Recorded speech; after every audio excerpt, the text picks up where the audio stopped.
All right, brutally honest, no frill, no chill. We've got another group with us tonight, but we've got some great topics as well. And I'm gonna let each person introduce themselves. We're gonna get into each topic, and we're gonna jump right into it.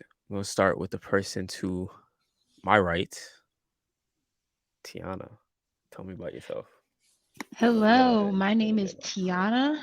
I am a teacher. I'm originally from New Jersey, but I reside in Mexico City. All right, we're gonna move on. Anybody can jump in. Ladies first. Ladies first. Okay. I'm Kerlan. I'm a school psychologist, and I'm also from New Jersey, but I currently reside in Maryland.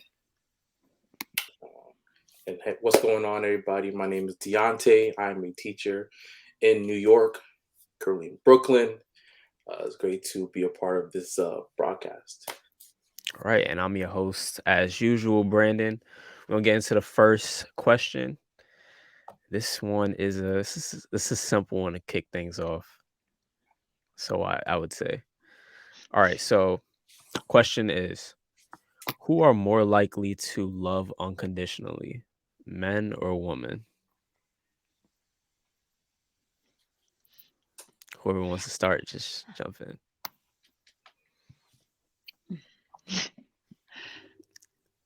Dang, I gotta call somebody. Oh, okay, go ahead. I think we would have to define unconditional love first. All right, define that for us then. What would you say is unconditional love? I guess I would define it as loving someone despite their flaws, despite maybe even decisions that they make, with boundaries, with how to put this. So, yeah, you're basically loving someone despite their flaws and their decisions and everything. But unconditional love doesn't mean you have to be around all the time. So there are boundaries. There are healthy communication. There is room for growth. You're not, and if it's unhealthy, you can love them despite that, but that doesn't mean you have to stick around for it. That is the definition I'm throwing out there. All right, so we want to go off of that definition. Anybody want to give some pushback on that definition before we go into the actual question? I think we can go with that definition. Deontay, you good? For now. Let's go with that. Let's go with that. All right, so we'll go with that. So then, I mean, what discrepancies do you see? I'm curious now. I was trying to understand the totality of what Caroline was saying. Because I'm in my head, I would just think that unconditional love is just love given, like not regarding or concerned with any outside or any other force or influence. Just the love I give is the love I give. With the love I receive is the love I receive, regardless of what may happen or just there's no other factor. So I think that can be included. I just don't think that I don't want it to become a conversation of I love this one despite of abuse. I love this person despite of their toxicity. I don't and when I say despite, I can love that person, but I don't need to deal consistently with that behavior, especially if it's going to affect me negatively. I can love you from afar. That's still, to me, inclusive of unconditional love. But you know. all right, so going with that definition then, who would you say are more likely to have that unconditional love? Men or women? I feel like, so when I initially heard this question, I guess I didn't have the impact of Kerlan's definition. So what came to mind was, I don't think either is necessarily capable of unconditional love more than the other, but I do sometimes feel like women are more likely to fall into that love faster or if you call it lust faster, and then men, I feel like once it takes longer, but then once it happens, it just lasts longer. I don't know if that makes sense. I don't know if that makes sense. But that's what was going through my mind. Just because I know, I guess from experience with my girlfriends, I feel as though the lust happens a lot faster, or the love. I mean, we can call it love because at the time we don't know that it's lust. The lust happens faster. But I feel like for men, it's like almost as though when it happens, it's kind of like if it's actually love, then it's like they stick through it longer. All right, Beyonce, what you think? Okay, wait. Quick question. So, Tiana, can you give me like an example, like maybe not from like your girlfriend stories, but like an example of your, I guess your theory, I guess, or your answer. Well, I guess for me, I feel like, and this is speaking on a very general sense. In a general sense, I feel like women, sorry, and then this might be also because of societal things, but I feel like men can jump and jump and jump, and it'll be absolutely nothing. But from my personal experience, not me, but those who I've encountered, we can see that I see that for women, it's almost like if we get involved in a situation, then we stick with that situation from early rather than a man who can easily hop around. And this is very general, and this is definitely from my experience. Okay. I'm Yeah. not sure what you mean by hop around though. You mean hop like their love, in terms of their love? You're talking about in terms of men? Yeah, you're saying that No, being men are. able to deal with anyone, being able to mess around with anyone, being able to be in a situation with anyone. Not necessarily, that's what I mean by hop around. Okay, I see. All right, I'll let Deontay go. Do you disagree? Do you want to? No, I'm kidding. No, I mean, listen, I'm staying neutral for now, but maybe maybe I'll chime in. I'll let Deontay go. So regarding to the question, um, so I do agree that for the majority of folk, it's not necessarily maybe a gender or sex that would perform unconditional love more than the other. Definitely depends on the situations and the environments that people are in. But from my experience, it has been the women that have experienced or shown on more unconditional love than the men in their male counterparts. Um, I mean, a lot of times it was because we're younger, so it's like a lot of guys don't know how to function relationships or navigate to them properly. But women have shown that they were more patient or understanding, considerate of people's misdeeds or maybe mistakes. So whether it be maybe to a detriment to themselves, probably. So I've seen, yeah, I can be honest. I've seen a lot of women be more forgiving or show more unconditional love than men. Yeah, I'll say that. I'm gonna just say, so Tiana, you had said something regarding how women or men rather that they they are able to they start loving after the woman might start loving. But you were saying, well, probably what I got from this was it seemed as though their quality of love is it seems like it's a little bit higher to me, because you're saying that a woman can easily give it. But you also said that when a man does love, it's like he like really dives into it. That's what it sounded like you were saying. No, I just want to make sure I got you correctly. Yes. You would agree with that? I Okay. feel, yes, I feel as though, yeah, no, that's exactly what I said. I was going to expound, but that's exactly what I said. Okay. And everybody here agrees with that? That's so So interesting you're saying that statement. so you're saying that women, I guess you say, fall in love faster, or their love is less meaningful or less impactful than a man's I love. don't Is think that? Well, what it's, I don't yeah, think it's less meaningful. I feel like, um, I'm trying to find a way to say that portion of what I mean, but I feel like going back to even what you said, Deontay, you said that the patience that women have, I feel like I need to gather my thoughts. And I don't think that our love is worth less. I just think that we are more likely to love. I don't know if that makes So if sense. let's say hypothetically a woman says they're in love with me, right? If if they're saying that, should I take it with a grain of salt? Is like because you're saying that she's able to just give that love quicker than a man, and then I should do what then? How should I be looking at that if she's Like a freely woman giving saying it? that she's in love with you, or she said that she loves you. Okay, there's differences here. I mean, Okay.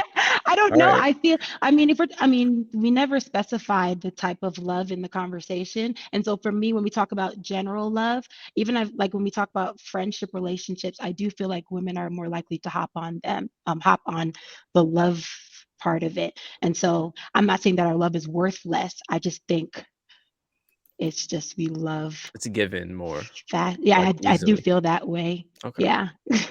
Okay. Anybody else I wanna mean, chime in on the topic? Or y'all wanna move on to the next topic? Wait, so I have a question. So I guess for the women, right, for ladies. So Tiana said that you said that men, well, women are more easily able to give love or show love, right? So is it really due to the kind of for guys aren't really. I know guys that are able to show love very easily, right?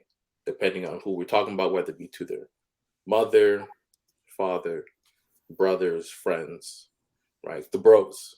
Like, we can show right. love to bros easily, right? But when it comes to women, right, that's or like to our romantic partner, that's not usually the case, or not really said to be the case, right? So is it more so that maybe women, right, are not able to identify what it really means when a guy loves?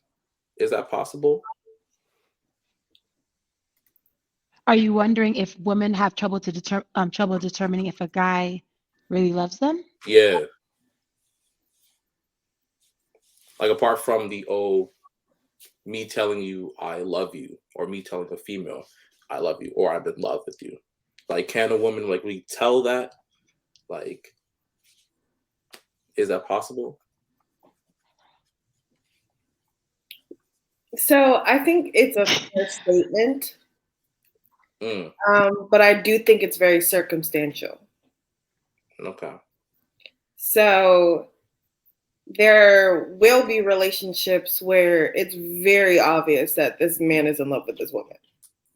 And there will be, and that man or that woman will then clearly know, like, this man's in love with me. Like, he said so, and his actions match his words.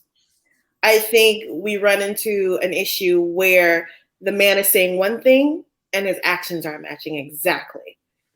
And I think that goes both ways, honestly, because there are women out there who are capable of saying one thing and doing something different. And at the same time, there are different ways of showing love, and a lot of relationships don't take the deep dive to learn each other's languages or love communication, so that I can really cater to that. So yes, I think a woman shows love more obviously, but I also think it's because we are ingrained to do so, and we are expected to be the more emotional partner. So You, then, and then on the flip side, we're actually not taught. Well, men aren't taught to show those emotions generally. For whatever reason, I have many, but we're not going to go into that. But and because women aren't taught to be able to decipher And honestly, we're not mind readers. So if it's not obvious, the same way how men say it's not obvious for us, you know, they can't read our minds when we want things. It's the same way, like, I can't read your mind that you love me if your actions don't match your words. I actually think you brought up a very interesting point that I guess kind of counters what I initially said, or kind of changed my perspective. I think it might not be necessarily that women love faster. It's more so that they may show their love in ways, like to show it in a more evident way than men faster.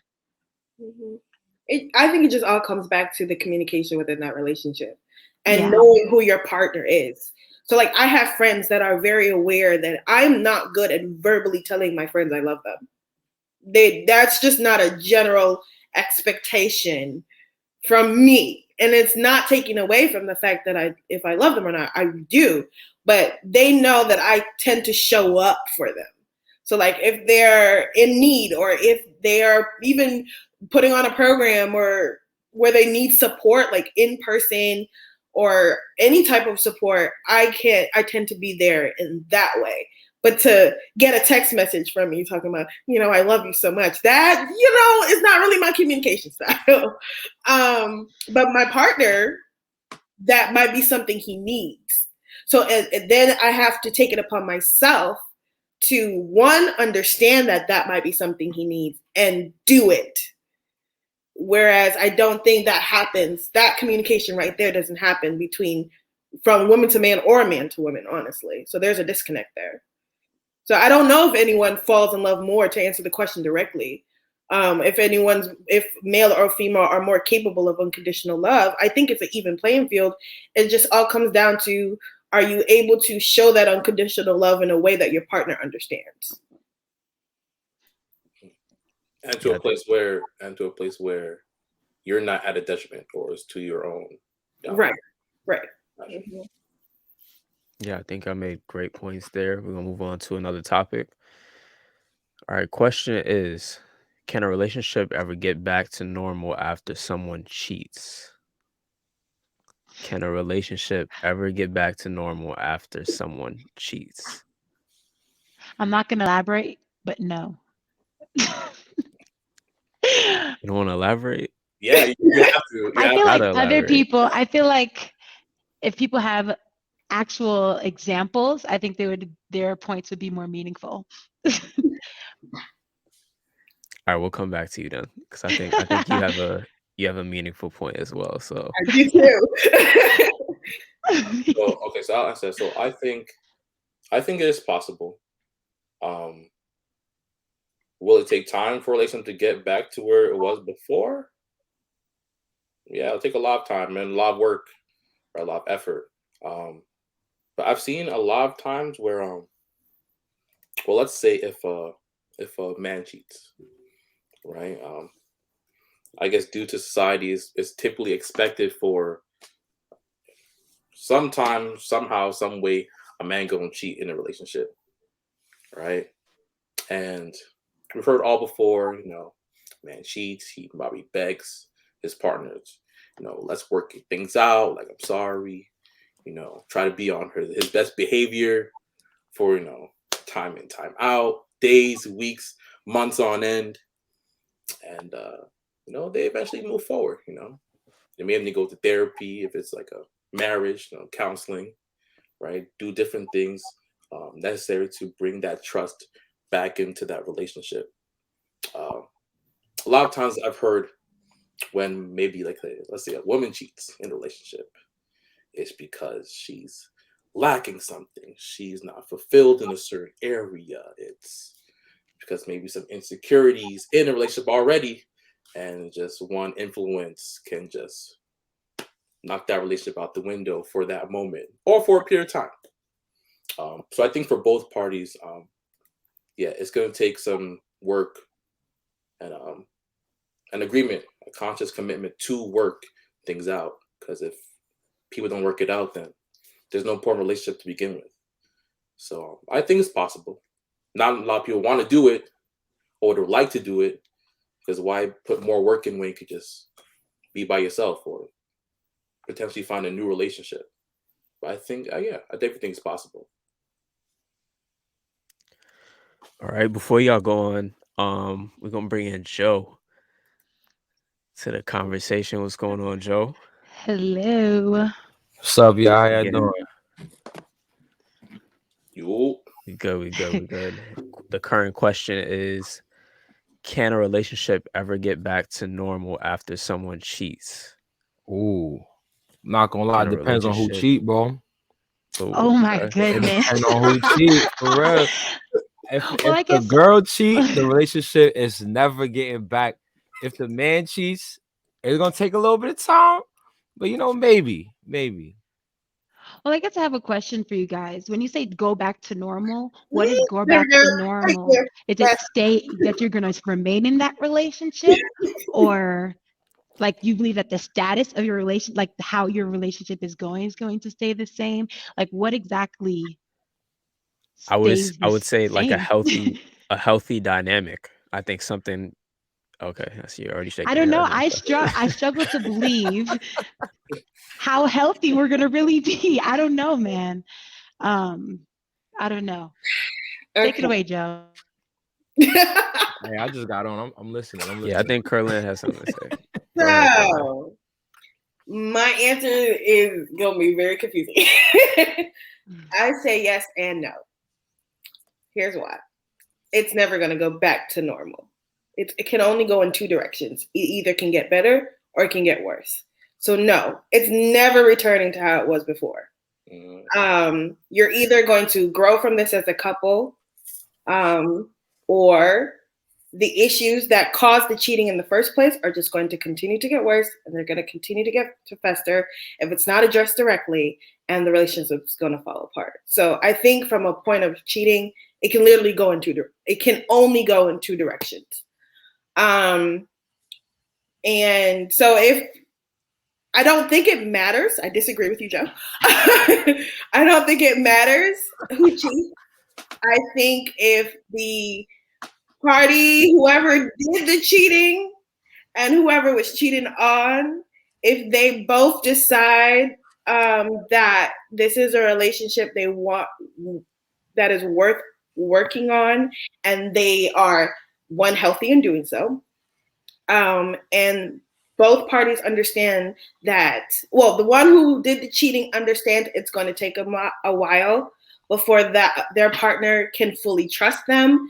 At the same time, the party who was cheated on is capable of giving grace to allow growth for that person to prove that they will not do that again. If that can be found, which is a very difficult place to find, that's what I mean. Like if that relationship can actually find that standing point where their trust can be rebuilt between the two of them, grace is given, trust is received, then the relationship will definitely have to be better than it was before. Because if a person cheated, there had to be something wrong with it in the first place.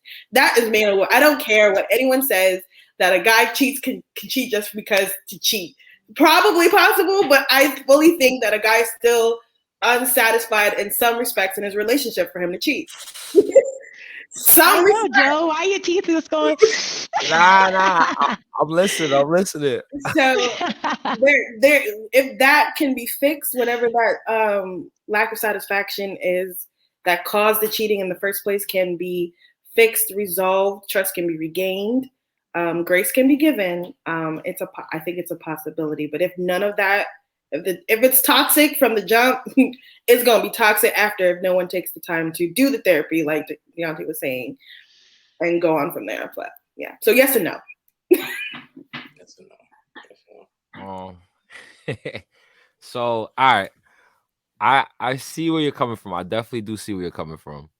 I would say though, to my kings out there that's watching, if your girl catches you cheating on her, you gotta break up with her immediately, because that means there's no trust in the relationship. But but I would say that men can cheat just for the sole purpose of cheating. Reason why I say that is because men on a real instinctual level, they just need variety. It's weird. I didn't make the rules, you know what I'm saying? I didn't choose this body, But when I was born, you know what I'm saying, I was a man, and growing up, variety, When I was born, I was a man. beard and all, feel me? But now, like, it's just something ingrained in men. We just want variety. Like, for example, the porn industry is so big because men are not just picking one type of like genre of porn or like lady to look at and sticking to that. Their need for variety is met through the online means and stuff like that. Oops. And so then you got like men who have like this type of girl, and then you see their baby moms is a whole different. She looks totally different from the girl that he have. Like they're like, oh, why would he like this type of girl, but then he gonna cheat with that type of girl? That's their need for variety right there. You know what I'm saying? I'm not saying they should cheat, you know what I'm saying? That's a whole different conversation. But for the men that do cheat, we talk about those men, yeah, they cheat just cause it's not like there's something missing from the relationship. They just want something different. Maybe they I want a don't thick agree. girl this time, they want a thin girl this time. They might want a girl who do certain things, you know what I'm saying? Like just variety. I don't agree with you. I really don't, because I think that removes a lack of depth from men as in general, and that's not fair. Oh, men are very simple creatures. Not much depth. No, but that's my issue. Like, we have heard that our entire life that men are very simple creatures, and then you get in a relationship with a man, and it ain't simple. Oh, hold on. Oh, now, hey, Let's. it's real All simple. right. Unpack. You gotta. Nah, You I gotta, don't but like how this. you gotta unpack that though. What you You mean? gotta unpack No, that for me. I think that men are, and as a society, we say men are simple, right? Oh yeah. And I think that, sure, okay, maybe to a point, but I think there's a removal of the emotional aspect of a man. And that's not fair to men in general. So, like, as a man, yes, you may cheat, and that man may not realize that he was unsatisfied. So he's going to tell us, yes, I cheated because she's it's variety, not realizing within themselves and having done that own personal introspection that, hey, something actually was going on. They just slap on that, yeah, I need variety, and because instinctually I need variety, and it completely removes the responsibility, the accountability that a man has with emotions. And that's not fair to you guys, because then when you guys show emotion and we're like, well, you could cheat with whoever you want to, so, and you said that's not emotional, so then it's just not emotional, whatever, and then you guys get mad at us for that. So I think I don't know. I think that's not a true statement, really. I think it's just What if I told you that every man you've ever encountered in your life is only as faithful as his options?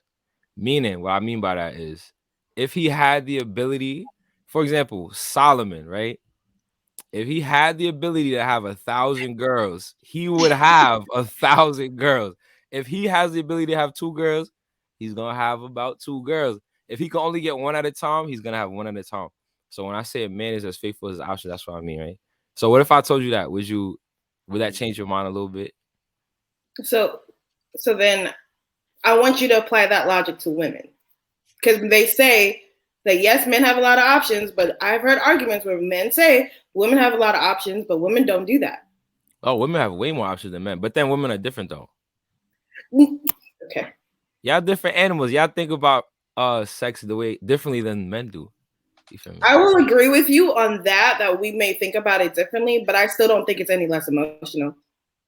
I think that we may not acknowledge it, that it is, or aren't taught to realize that there are emotions within it. Because if I, as a woman, say I'm sleeping with a man, right? Okay. And I tell a man that this is not enjoyable. Mm-hmm. Are your emotions not hurt?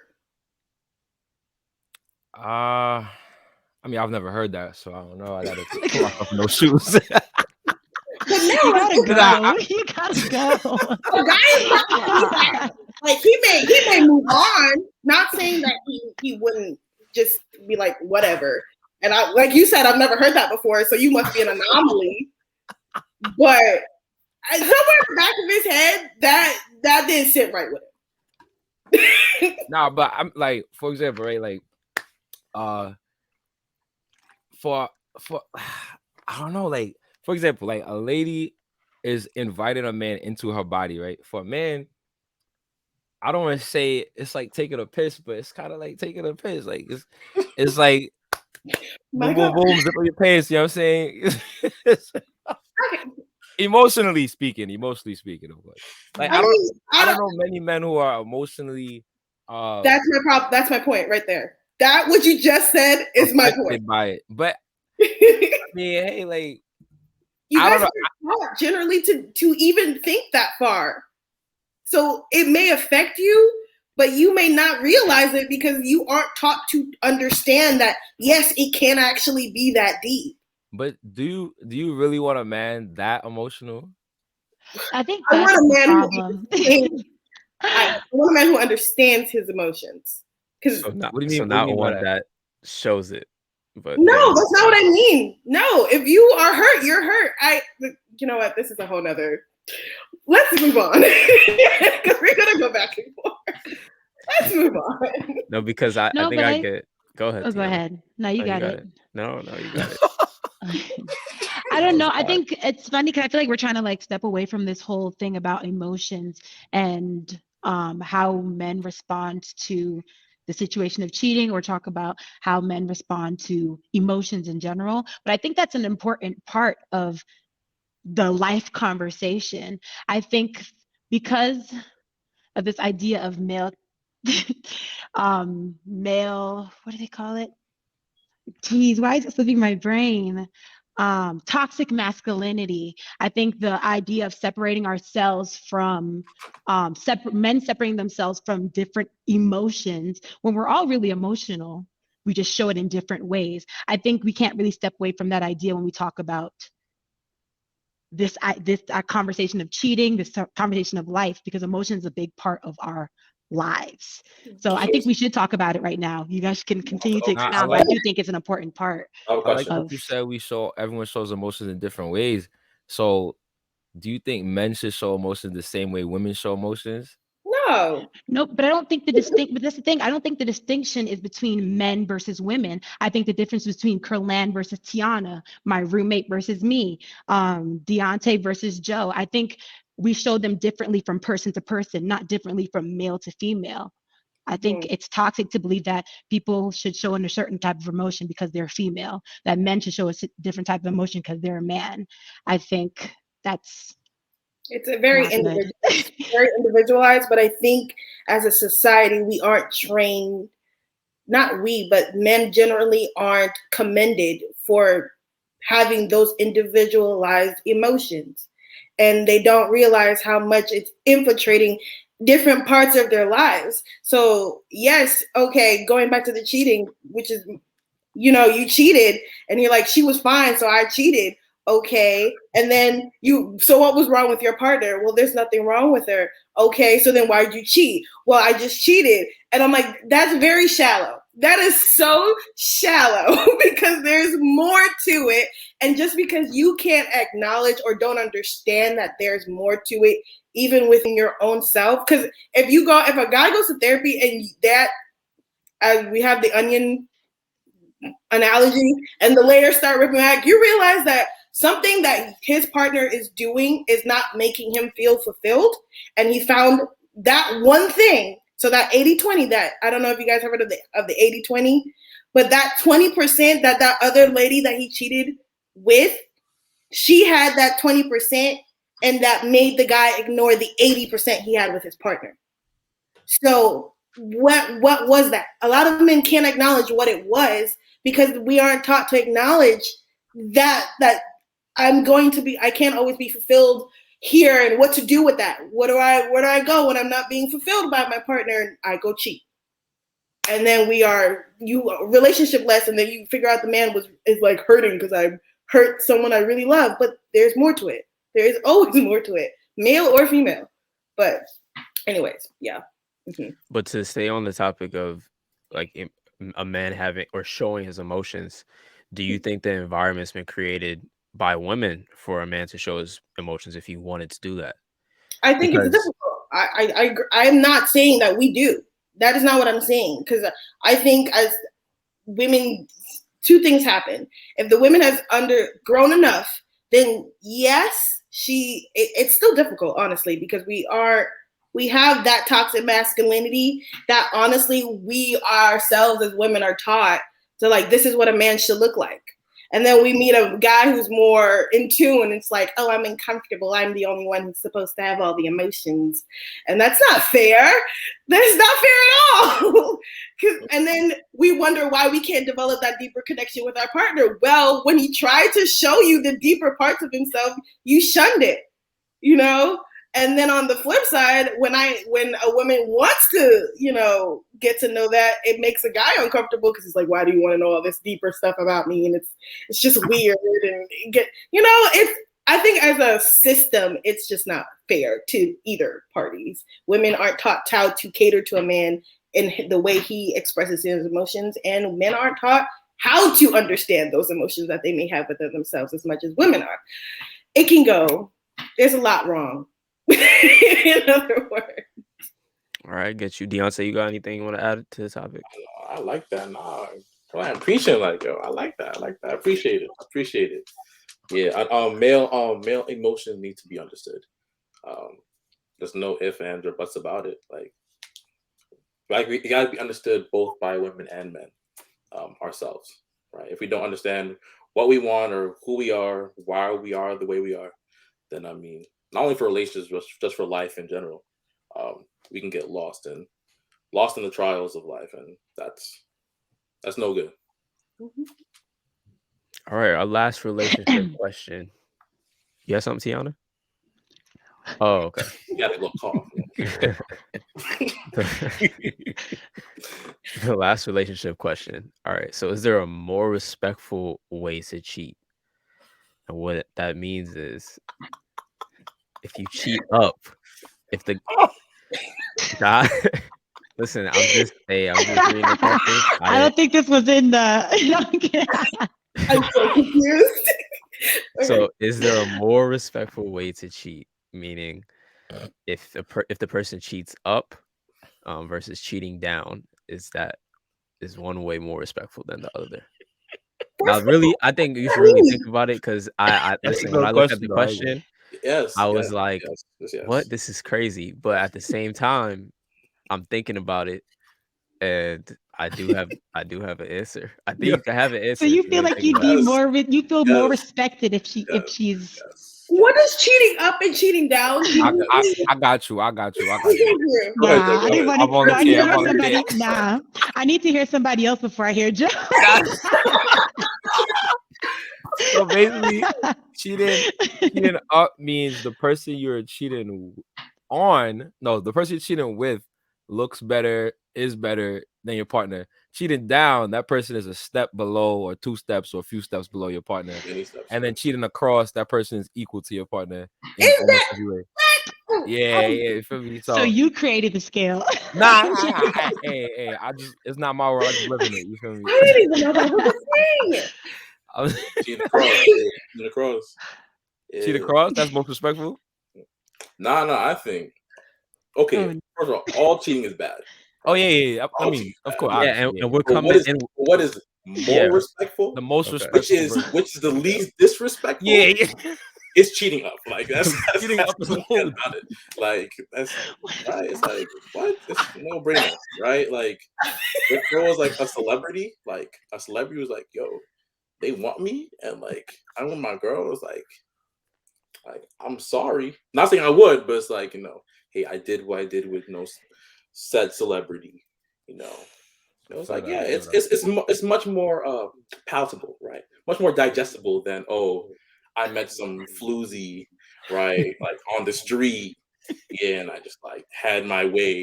And he's like, oh, you can degrade yourself to this person, I look so much better than her. I can't. There's no competition.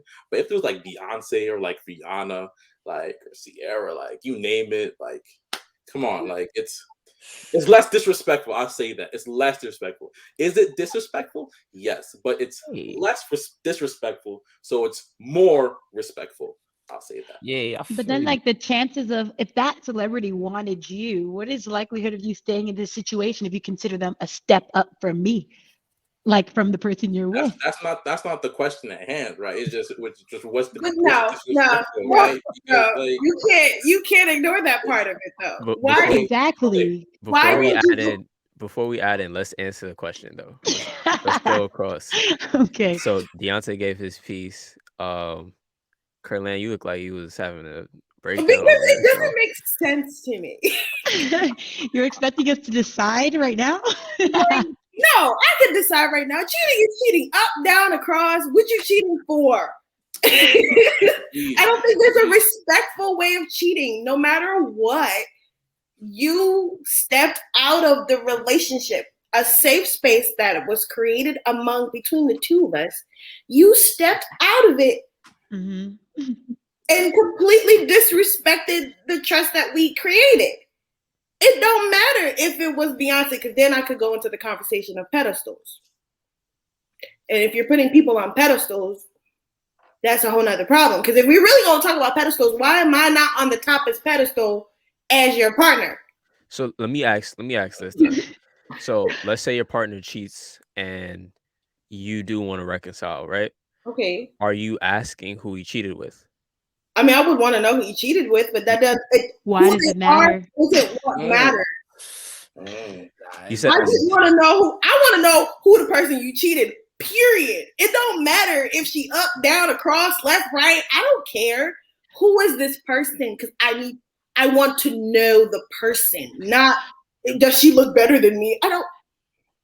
I guess the more I think about this question now, it's actually sad that you guys have like low key like got me thinking about this question. So Curlan, it makes sense though.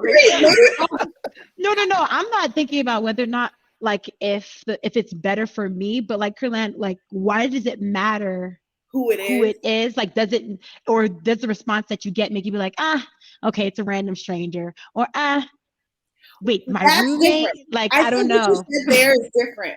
Also, relationship. The relationship is what matters. I would be what matters to me. Granted, I'm gonna be hurt regardless. Like, and as to how much hurt or how, don't matter. I'm gonna be hurt regardless. But I think it matter who the person is, because then it's kind of like double if it's someone I know and like we have our own separate relationship. And now you cheated on me with someone who, like, that's basically two people cheating on me at the same time. This person who I have a friendship, say it's a friendship with, and this person I'm in a relationship with, they decided to cheat. That now I feel like I was cheated twice by two people who should care about me. If it's a complete stranger, I'm gonna still be mad at you for cheating, but I can't be mad. I'm not gonna be mad at that other person per se, because I don't know them. My anger isn't towards them. I don't know them. My anger is towards my partner because you cheated on someone who you supposedly say you care about. But if it's two people who say that they care about me and they're cheating on me together, then we have an even bigger issue that this relationship is no good, and this relationship may not be good either. So it comes down to relationships. That I think that's why I would want to know who. But y'all across, up, down, it don't. Y'all can keep that. Tiana, you said the question been making you think, so. Oh, it's making me think because I'm thinking about like, why would it matter for me to know or for me to ask? Not in a sense of which one would make it better. That one I cannot even. Yeah, no. But I'm curious because I feel like Joe has an answer that differs from Deontay's. Man, you really know how to read the room. I ain't gonna lie. I saw that from the job. Nah, Deontay said cheating up is more respectful, but I think cheating down is more respectful. Reason why I say that. Reason why I say oh my gosh. Because like your girl should be number one, right? I mean, cheating is bad, right?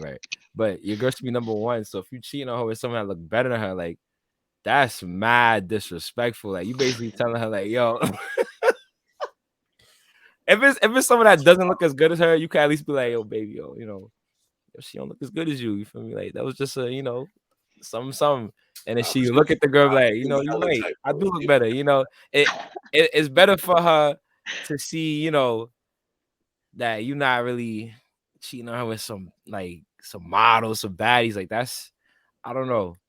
I think cheating down is like, if you want to reconcile with your girl and get back on her, then cheating down is the way to go. If you plan on getting caught, of course. But cheating up is, Wow. I think cheating up is crazy. Like, you might as Well, well I break feel like up. you're. Plan Might on as well it. break up, right? Might as well break up. Well, I Facts. feel like you're referring more to if you were to be cheating on someone, but if you were to be cheated on, like if your girl was going to cheat on you with Oh, somebody else, oh which yeah. one Nah, was I he? mean, either way, the relationship is done. But I'd rather she cheat down too, so I could like talk my shit. I could be like, yeah, he not like me though. You feel me? Like, I need that. I need that leeway to talk my smack. But if she cheats up, I ain't gonna lie. You gonna shed some tears. Like, that's kind of crazy. My thing is like, why can't we just end the relationship? Like, if you're even considering it to the point of doing it, clearly you don't have respect for who you're in the relationship with. So end it. Just That's a end big it. fact. I agree with you 100%. But some Just end people it. bounce back from being cheated on though. Oh Like in a yeah, oh yeah. long marriage. So like I Oh think yeah. all of us here agree that we'd be out the relationship, but we can't just like discount that, it Yeah. has worked for some people. Right.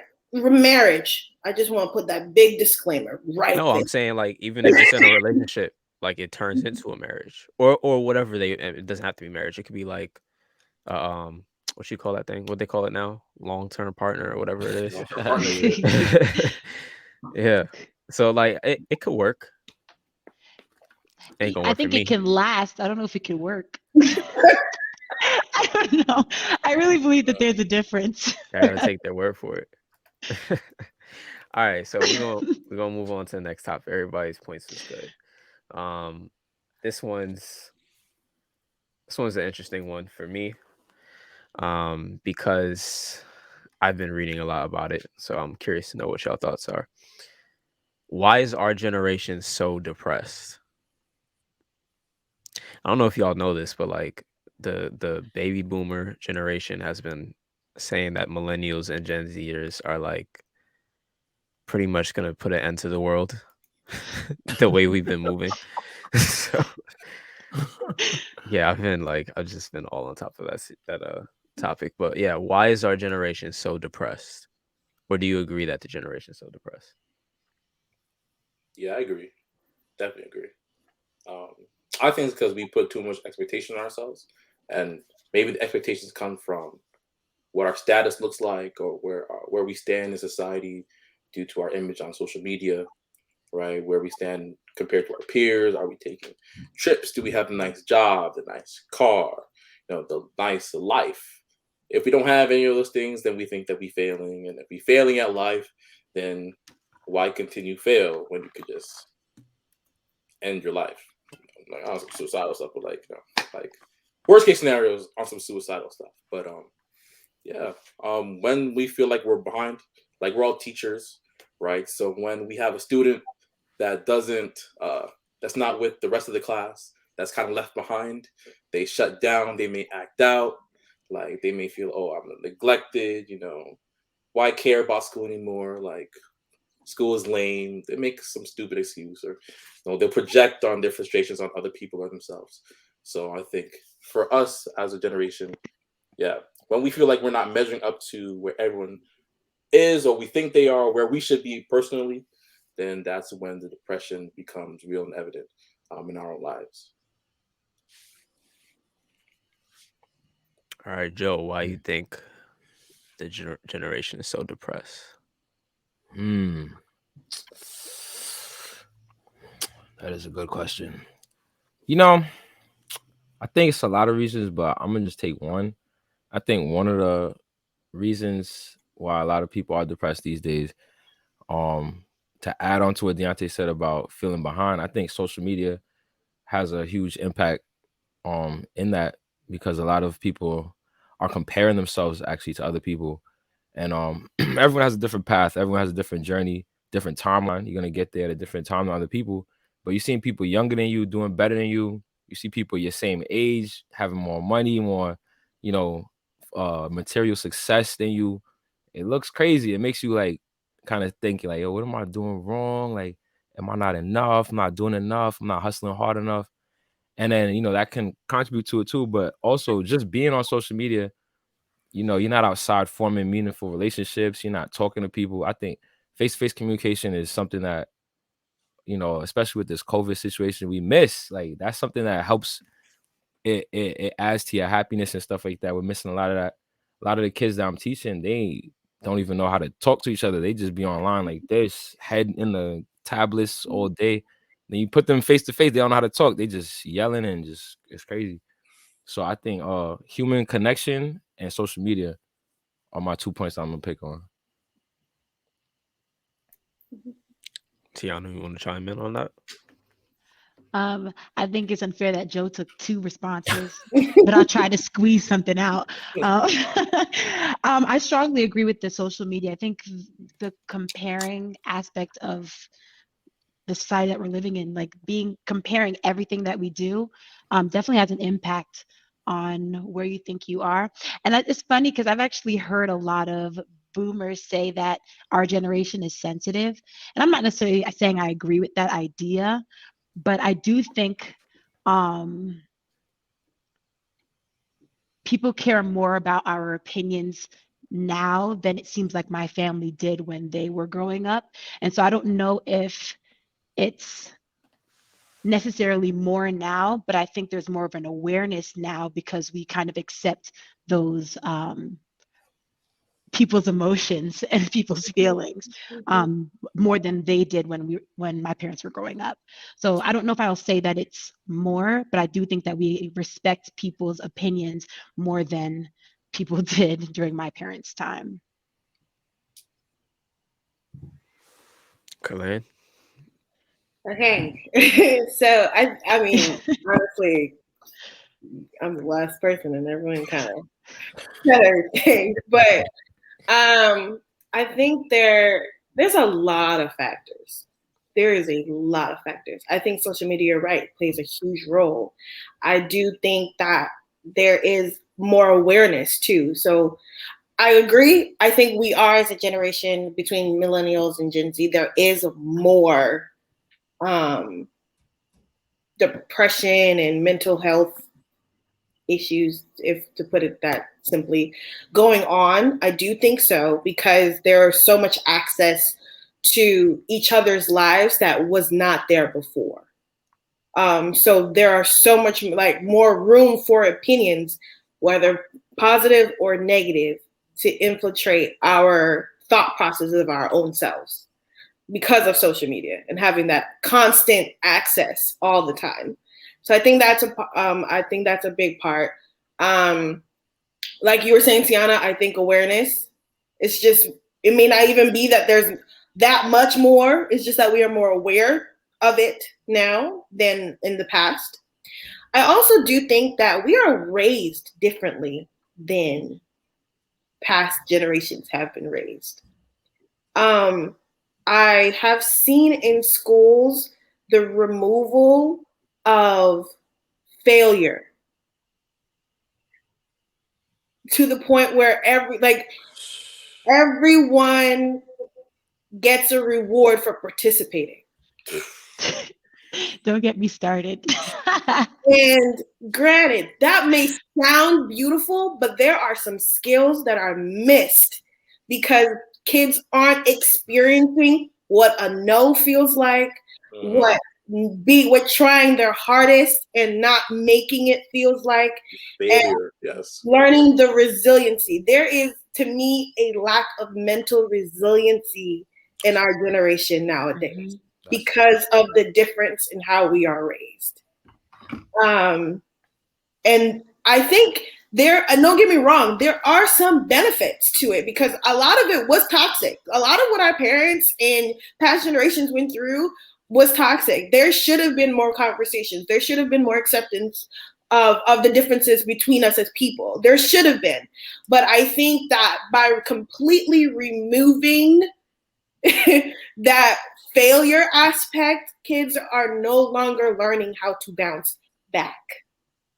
So and then on top of that, we're seeing the kind of a spoon-fed situation going on as well. I compare, even I'm only 25. So comparing myself to the kids that I work with today and the parenting differences has been so obvious. And I have older parents, so I have to keep that in mind as well. My parents are older than other kids my age, their parents are. So they are also, they're Caribbean on top of that. So they're Caribbean, they're older parents, they're immigrants coming to America. So there's a whole lot of differences between how they were raised and how I were raised and how I was raised in comparison to other 25-year-olds, and then those younger than me. So there's a lot of differences, but some of the things I may have had a problem with what my parents did with me, I also learned from. And these kids are being spoon-fed so much. Their parents are fighting so much to the point where I now have to teach a child how to advocate for themselves. You know, that was kind of ingrained in us growing up. You know, you did granted, sometimes it was wrong. We should not always take the teach, because sometimes teachers are wrong too. And that's coming from a group of educators. You know, we're not perfect people, and we may not get the relationship right with every single student. However, I should not have to fight parent, teacher, grandparent to get, you know, to help that child learn that there's more to life than just what your parents are consistently handing to you. So I think that is a big part of it.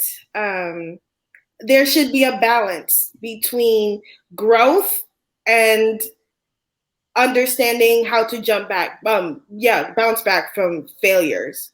Because now we're starting to see when kids fail, it's a downward spiral. It's just, you just keep going down. I'm like, how about we just try to get through the day? I can't get through the day. What happened to those coping skills? You know, and now I have to teach you how to do it. And we're teaching them. Well, I work in a secondary, so we're teaching them so much later that they're not even accepting of it anymore because they've never seen some of this before. And so, anyways, point is, there's a lot of factors to why we are seeing this move of depression and anxiety and all that going on now. All right, we're gonna move on to what probably will be our final topic. If we could squeeze in the other one, I'll try to. But this is regarding the Kanye interview with Drink Champs. One thing that he said I found to be very interesting. Now, Kanye, like, everybody knows Kanye. Nobody understands how his mind works, right? Some people call it genius. Some people call him crazy. And he addressed the people calling him crazy and saying that one thing that he was saying, even outside of that, he was talking about how he's been boxed in for most of his life. Like he was talking about how he was at a game and he was put on the jumbotron and they had put hip hop rapper. And, you know, he said, you know, I've done all these other things. I've met all these people, and these people are my peers in the fashion industry, XYZ. So my question is, and this is regarding him saying, you know, they'll call me crazy, and then, you know, pretty much like he'll be correct with like some of the things he says in his opinion. Do you feel like in this generation we are boxing people in? We're not allowing people to reach their full potential. And if so, how can we start to encourage people so that they can reach their full potential?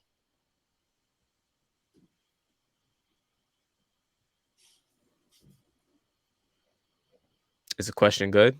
Do I need to rephrase it? No, I don't think you need to rephrase it. I think we're thinking.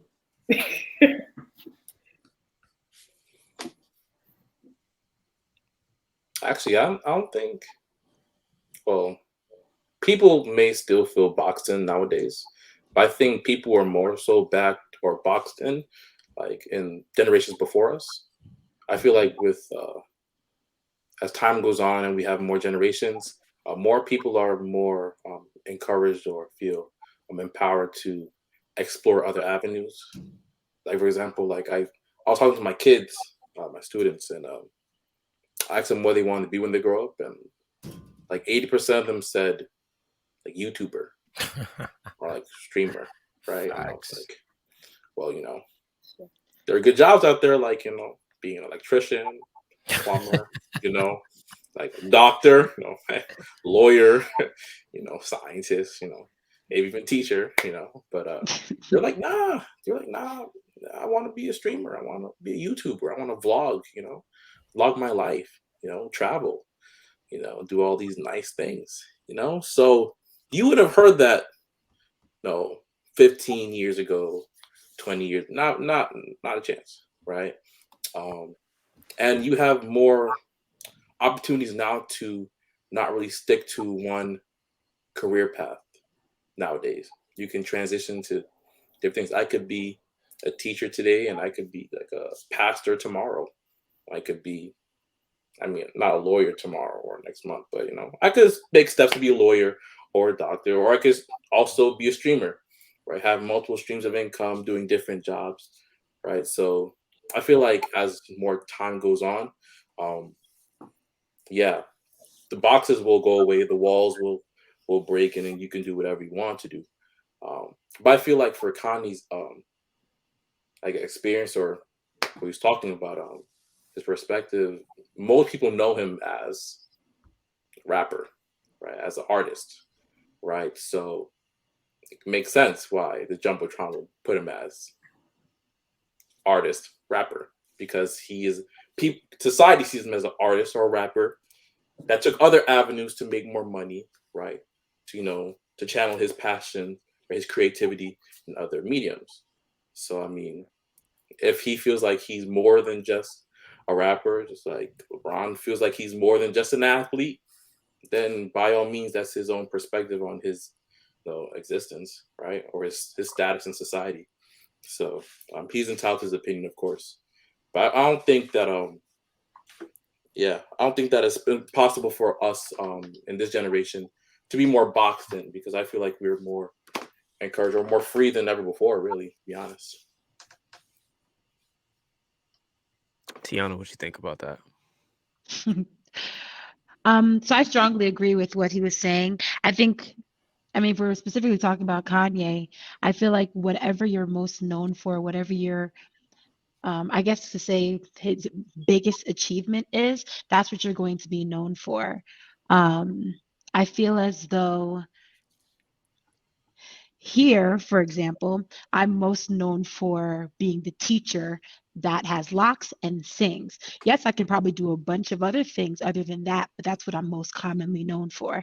I don't think that necessarily boxes you in. I just think that whatever you're most known for is what you're going to be, what's going to be put at the forefront. But I don't think, as a generation, I don't think that we are boxed in. I just think that whatever gets the most publicity is what you're most known for. Now that you said that, I actually have to say that. All right, so depending on what you do though in society, you can be boxed in though, right? You can't just do anything and everything, right? Depending on what you're currently doing. So let's say I was in the entertainment industry, like the adult entertainment industry, right? So if I was a very famous employee there, right? It's very odd for me to go from that to want to run for governor, right? Like, or run for mayor. Like that's no chance. Like no one's voting for that. Like no. You say that. Well, yeah, that's very true. Exactly. California different, like California, New York, very liberal places. There's maybe some leeway there, but for the most part, it's very the chances of that happening, right, and to be very well respected in that field the chances are very slim, right? So And I not feel like, everything. So yeah, exactly, like not everything. Like depending on what you do, the paths you make in life, the decisions you make in life, those can box you in, right? Just like, hey, if you commit a crime, right, you lose your rights, right? You don't have all your freedoms, so you're boxed in, right? So if you're all your life you were a scammer, right? You're not gonna work in a bank, like right. You can be boxed in to a degree, so there's definitely levels to it. But I think that's other perspective I wanted to add. Yeah, I actually agree with you. However, I don't feel like that's society boxing them in. I feel like their choices box them in. I don't know.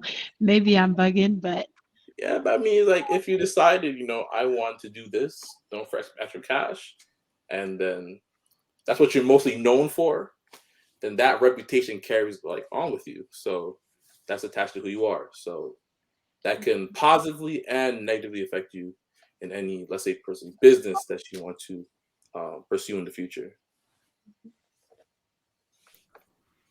All right, Joe, what you think on the topic? Nah, I agree with Deontay. His point was very well articulated. I actually seen there was this this woman. She's actually banned from her child's high school because the school found out she was an OnlyFans model selling content. So she came and go pick up her son. So I mean, like Tiana said, there's consequences to every action. So just choose carefully what you want to do, and make sure it's really what you want to do, because you might be boxed in, you might not. You feel me? Depending on what it is. For sure. And Kerlan, you can wrap it up for us. We will be able to get to the next topic. That was a quick one. No, yeah, I agree with everyone. I though specifically speaking about Kanye, I think some of it is his mentality boxed himself in. Clearly, we know he is a business conglomerate at this point. Like, we are aware, but like you guys are saying, most people know him as a rapper, but tell me a lot of people don't know he has Yeezys. Like, people are aware that there's more to Kanye than just being the rapper, especially since I'm not a big follower. So if I'm wrong about what I'm about to say, let me know. But like, I don't remember the last time he put out like a full album or EP or whatever. People know him for his fashion at this point. I think especially a lot of the new kids coming up, they may be introduced to the music, but a lot of people know him for fashion. Granted, I may not understand the fashion, but that's not the point. So I think for that statement in particular, and in the context that he was saying it in, it has a lot more. It's more telling of his mentality than what society was actually saying at that moment. So to translate that to us, like you guys are saying, so at this point, I could be a school psychologist and a YouTuber and have other passive incomes just by having access to the internet, TikTok, Instagram, and Facebook. But just by having access to all those, I can do honestly whatever I want. Of course, my choices do matter. They do. But I have access to multiple different ways to get different parts of my life out there. So as long as I don't box myself into the small box of psychologist, I could be a YouTuber tomorrow. And people might enjoy the content that I make as a school psychologist. But I'm also a YouTuber, So anyways, I agree with what everyone is saying. All right. Last topic for today. Do y'all know about Facebook changing to Meta and all that? Do I need to get backstory on that? No. Okay. Yeah, a little bit. A little bit of Yeah, backstory. I'm out the loop. Oh boy. I mean, so deep. You could get in a rabbit hole with that, but pretty much with all the baggage that's been coming along with Zuckerberg, Facebook, and all these things on like censorship and different stuff, they just randomly chose to go to this new term that is sweeping the nation, and that's called Meta. All right, so they are looking to implement something called the Metaverse. As a matter of fact, they don't even consider themselves to be a social media company anymore, or platform rather. They're looking to just call their company a Metaverse platform or something like that. So the metaverse is supposed to be like an alternative to this universe using um, VR, different types of AI, machine Oh. learning, and all of that. And the question that we have is the metaverse something diabolical?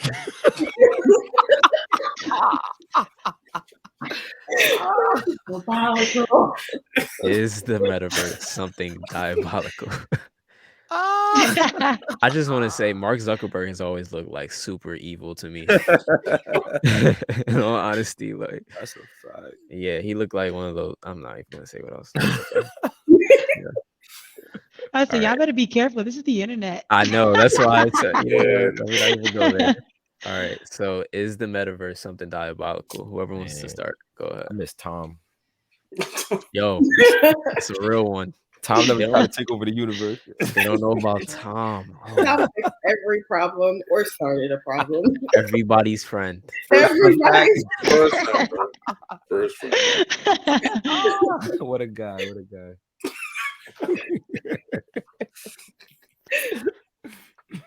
Anybody want to jump in on the question? I'm not gonna lie. I think diabolical may be a strong word. However, we're definitely veering to the end of the world. Like, have you guys ever watched the show Black Mirror? And do you guys ever feel settled watching that show? Knowing that the woman was able to get her husband, a version of her husband from the dead, and be able to have him with her and do husband and wife things with this creature. This is what I think of when I think of the metaverse.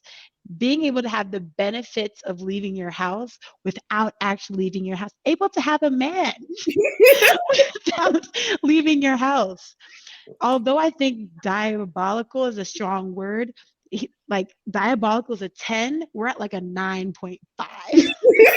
They're not too strong. So I do believe we're creeping over to that side. Where do you think it could possibly go wrong, though? Because I mean, to be fair, they're saying, oh, well, you get to experience some, things that you would have to pay for, like a lot for. For example, I know NBA is trying to implement. They've been trying to implement virtual reality for a long time, but now they're going to go forward with it in different sports league, not just the NFL. I mean, not just the NBA, but the NFL, NHL as well. So you get to experience the game as though you're at the front row or even in the game at some points. And you've seen you'll see like people like doing like walkthroughs of like how video games might look and all these things. So like at what point do you think it crosses the line? So I was reading something and it was talking about how dead this idea was prior to it even starting. It was basically talking about the access that these wealthy people will now have to you as a person. Because yes, they may have access to our location, but then even trying to, I know I've heard something like scanning you into meetings.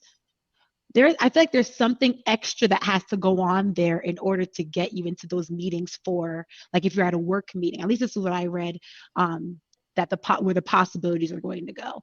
And so I feel like if we're reaching that point, I don't know. There's just something that feels unsafe. Whether it's like being our body being exposed to certain types of radio waves for like physical, or even just having excessive access to us as a person, like to us. I don't know. I just feel like that's where it can go very wrong. I did read that too, that Facebook is trying to implement the metaverse for working. So their employees might not have to go into like the office itself. They're just going to scan in and walk around the office as though they're at the office. And then I don't know if you guys have also seen on Black Mirror, a lot of times they would put like a permanent chip in your head. Yeah. And Listen, that just sounds like the mark of the beast. I don't know about you guys, but I don't know. It just seems like we're coming down to the end. I think my concern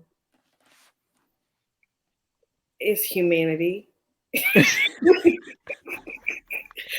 Just because, like, okay, no, that's so real, because there are aspects of humanity that I feel like virtual reality just cannot get a grasp on. Like, there's a joy to going to a basketball game and being in the crowd and hearing everyone screaming and you're screaming too and everyone's excited. Like, you're not gonna, no matter how they put it, you are not getting that same experience sitting on my couch looking at it through whatever, AI, whatever. You're not gonna get that same experience. That, and it makes me worried for how callous people will become. We're already seeing generations of people becoming more callous in that they are not able to sympathize, empathize, or put themselves in other people's shoes enough to realize that, hey, maybe this is not okay. Okay? And that's not to bring up the Travis Scott situation, but that's to bring up the Travis Scott situation. Because in my head, I can't understand, and I'm not talking even about Travis Scott. I'm talking about the people in the audience. Like, did it not occur to anyone to like stop? like you see a person falling in front of you and it didn't occur to you to help them get up. You just stepped over them and kept pushing. Like, there's a lack of compassion across the country that is just dwindling and going away. And I'm concerned that if it becomes completely virtual, the little daily reminders of that need for empathy and sympathy and compassion just completely go away. So when people finally are in front of each other face to face, one, we're going to see the depression, the anxiety, all of that is going to continue to skyrocket. That's going to happen. But then we're going to see crime rates go up because people don't see people as people anymore. They can't, your brain eventually is not going to be able to differentiate between virtual and real. And people are like, oh, it's not that deep. It is that deep. Whatever you train your brain to consistently do and think about, that is what your brain is going to consistently do and think about. So if you're consistently thinking virtually or in a virtual world, which is why we're seeing such struggles with kids now with the day-to-day social interactions, how much more are we going to see if the whole world works towards that virtual way? People aren't going to know how to function. People aren't going to know how to care. Like, that's where my biggest concern is. Where's humanity going to go? The psychologist in you. Yeah. Yeah.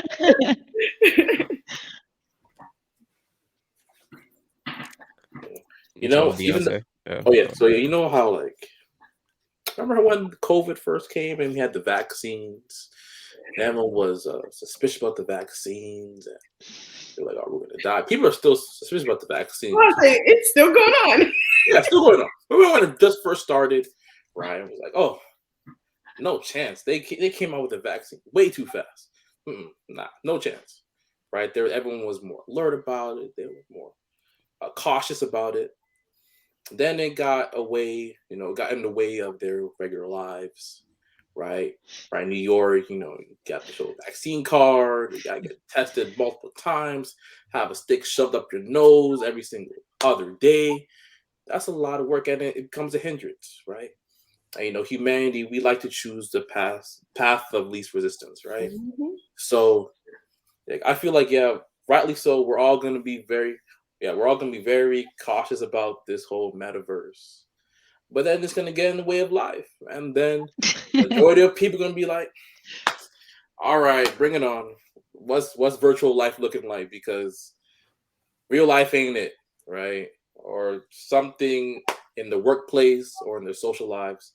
It's going to impress upon them to join into the metaverse, right? Whatever that is or will be, right? It's just going to be like how a lot of people, even though they're cautious of the vaccine, they took the vaccine anyway, right? They're like, yeah, I took the vaccine, but I'm still cautious. I'm still wondering how my body feels day to day, month to month. We'll see how it goes. But yeah, I wanted to eat out. I wanted to travel. So everyone's concerns are rightly so justified. And I think that we all should keep a watchful eye of what's going on with these big tech companies or big pharma companies, any conglomerate, mega, big, huge conglomerate, right? But I mean, that's all for everyone to just make decisions for themselves, really, if they want to participate in such activities. That's a good point. Joe, you can finish this up. I mean, these are some great points I've heard. I think technology is too strong already. To the point where I could be thinking about pet food and I'll get ads for pet food for the rest of the week. You don't got no pets. That's crazy. No, it's literally thinking about it at this point. Bro, I at this tested point, it. Like, That is so nah, for real. all our phones are now going to show us pet food ads For the rest of the week. For the rest of the week. Too strong. And now they trying to make it stronger. I mean, I was thinking about the possible crimes people are going to start committing. You probably case somebody's house without leaving your house. That's kind of crazy. You could like see the entrances and stuff. You could probably even, those Nigerian prince scams. Old ladies they about to get scammed even worse. Like, imagine you could put on an outfit, you could look like a Nigerian prince. I don't know, but yeah, this technology is too strong, and I'm all for the advancement of technology, but sometimes it's just too crazy. I think this is one of those instances where it's just too crazy. The cons might just outweigh the pros with this one, but I'm gonna keep a close eye on it. If Tom gets on, I'll get on. But yeah. So basically, you're one of the people that Beyonce were talking about. it's interesting though, because like even with like EVs, so I think of Tesla, right? Like everybody was like, I would never hop in a self-driving car. Now Uber and Lyft, I believe, just did a deal with Tesla, and they're going to start transitioning to self-driving cars with their ride sharing service. What? I missed that one. Oh, I'll just threw a wrench in. My bad. But yeah, that's what's happening. That's what's happening. Wait, okay. Side note. Rent-a-cars as well. Hertz just did a deal with Tesla. Yeah. So if I call an Uber, there's not going to be a person in it. I'm confused. Well, they didn't implement it yet, but it's on the way. Yeah, you could see videos of like some services that have it already. In like San Francisco, they do it. Do I have a choice to get a regular driver? I'm trying to figure out. That's a different conversation, because you might start off with having the choice, but is that just to walk you into not having that choice? Then you got gas prices going up. Oh man, gas prices are through the roof. Hyperinflation. $8 in Cali. Y'all think it's just no? I don't want to get all conspiracy on y'all, but so my thing is jobs. This is my other problem with virtual reality. Jobs. Nah, they don't care about your job. They got those robot police dogs now. They running around jumping and stuff. They look mad agile. You saw the video, bro? Just like the movie. What movie was that? Was that iRobot? iRobot. Crazy. That was in Black Mirror too. Oh, it wasn't Black Mirror too. Black Mirror predicts everything. They already knew that the metaverse was coming, but you guys are just getting hip. I think it's a slow walk. I mean, even with social media, like that's a different universe in and of itself. Yeah. So it's not like we haven't seen it already. It's just a different form at this point. So it's gonna be interesting to see where things go going forward. I don't want to keep y'all too long. We had like an hour, 20 minutes. So I did want to touch on the Travis Scott thing. Rest in peace to all those who lost their lives in that. And I think it's a terrible thing. I wanted to ask if y'all think Travis is to blame or who's to blame in that situation, because that is the topic of conversation now. So I don't know if y'all want to just answer that really quick, and then we'll end it. I was actually watching a conversation about one of the I think it's one of the people from the ENTs who were like in charge of the group that was there. And he was really trying to be like, he was really hesitant of blaming Travis Scott, but he did admit that if we needed anything to get to a halt, it had to have been the performer. And while he might have not understood like the extent of what was going on, I do think I know there was a moment where he realized what had happened. I think I heard in some interview that he noticed what had happened and he still didn't stop. So I'm not gonna lie, I do put a portion of the blame on him, just not all of it, because the people, your people who are right there, you guys could have assisted those people in the best way that you could. I remember one of the EMTs were actually saying there was a woman laying on the ground for 10 minutes and no one did anything. Although we can blame Travis as much as we want to, we're still human and we can still do what we can. Yeah, I think it's sad that this is a part of the Travis shows though. So this is not abnormal for his No, it's show. not. Right. Yeah, like he did stop he paused the show because usually people pass out at shows. Like someone passes out and there's a video of him. He uses auto tune, like that's his thing. And the person is passed out there, and I guess EMT is trying to help them out or something like, or they're giving them space. They're giving the person space, and he starts saying yeah into the microphone in auto tune, like just over and over. It's like that's just a normal thing with these fans, and I think it's crazy. Sorry, I didn't want to take from y'all, but whoever wants to go on.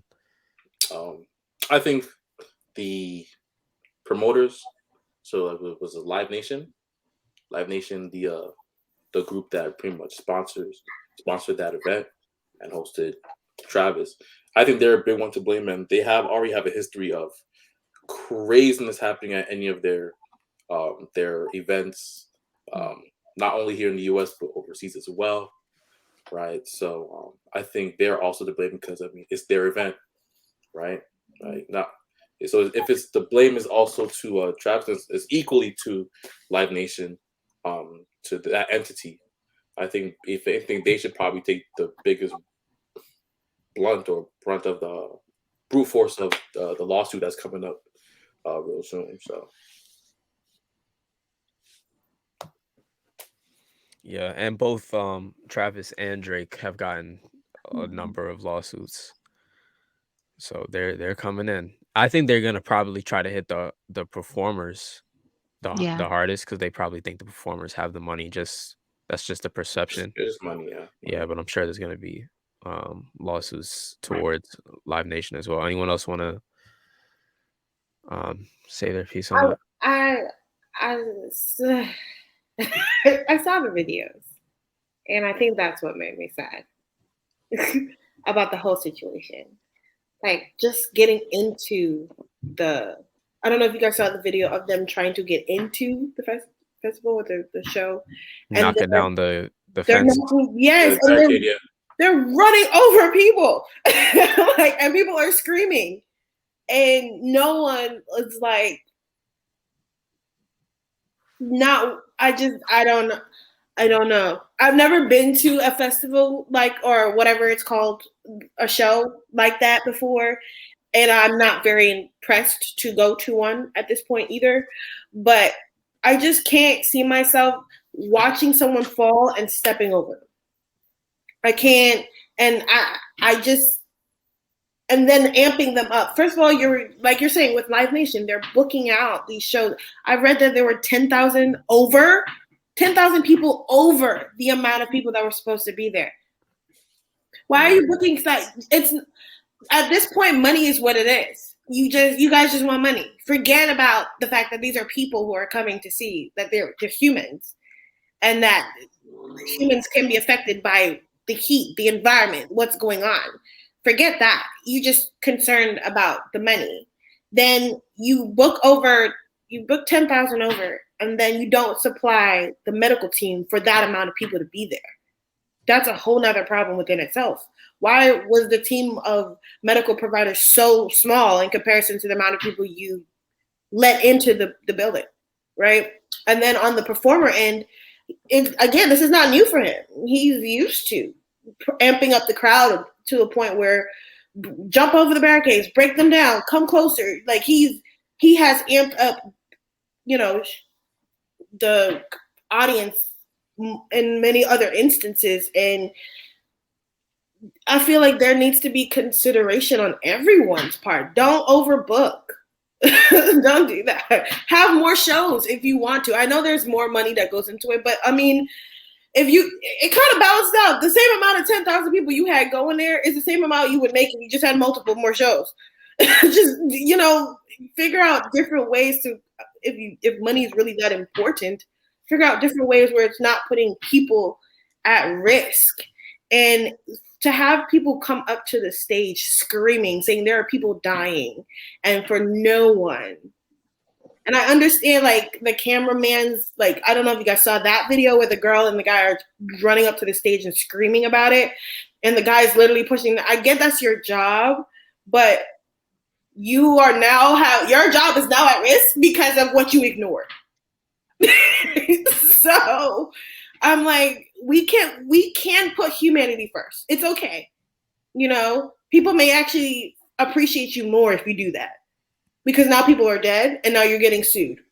He could have stopped the show, at least put a pause, get these people up, move people around. Like, it could have happened, but what money, the love of money, you know.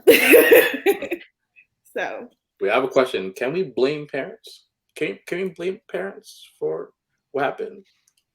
What do you mean? So, for example, I believe like the youngest person who died at the festival was like what, 9? 9. Mm-hmm. 9.